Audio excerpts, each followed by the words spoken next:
నమస్కారం. ఘంటారావానికి స్వాగతం. ప్రధానాంశాలు.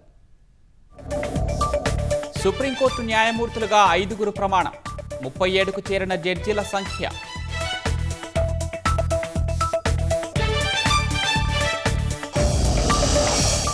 రెండు రాష్ట్రాలుగా ఏర్పడిన తెలుగు జాతి ఒక్కటే. ఏపీ తెలంగాణ అభివృద్ధిలో దూసుకు వెళ్లాలన్న చంద్రబాబు, పవన్.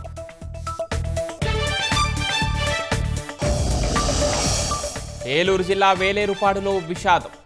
మంటల్లో చిక్కుకొని 2 మహిళలు సజీవ దహనం.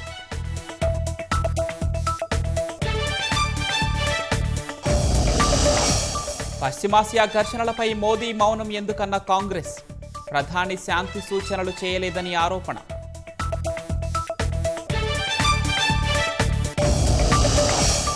అమెరికాలోని పలు ప్రాంతాల్లో కాల్పుల కలకలం.